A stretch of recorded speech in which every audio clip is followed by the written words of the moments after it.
তো এখন 5:30টার মতো বাজে। আর বিকেলবেলা আমি বসেছিলাম, বসে বসে চা খাচ্ছিলাম, তো একটা ভিডিও ভাবলাম করি। তো চলে আসছি তোমাদের সামনে। আর আজকে বিশ্বকর্মা পুজো, তো সবাইকে জানাই বিশ্বকর্মা পুজোর অনেক অনেক শুভেচ্ছা, ভালোবাসা, অভিনন্দন। আর সবারই বাড়িতেই আজকে কম বেশি বিশ্বকর্মা পুজো হয়, তো কারো বাড়িতে প্রতিমা বা কারো বাড়িতে ফটো বা সবাই আজকের ডেটে সবারই কাছেই একটা বাইক, একটা স্কুটি, গাড়ি এসব থাকেই, তো সেগুলো আজকের দিনে সবাই পরিষ্কার পরিচ্ছন্ন করে, মানে সার্ভিসিং করিয়ে বা নিজে সেই সার্ভিসিংটা মানে নিজে পরিষ্কার টরিষ্কার করে হলেও পুজো দেয় একটা সেই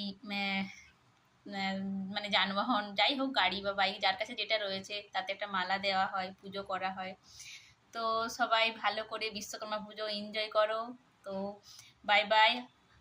আর আমি বেশি কিছু এনজয় করতে পারছি না, কারণ আমার মেয়ের কাল সকালে এক্সাম আছে।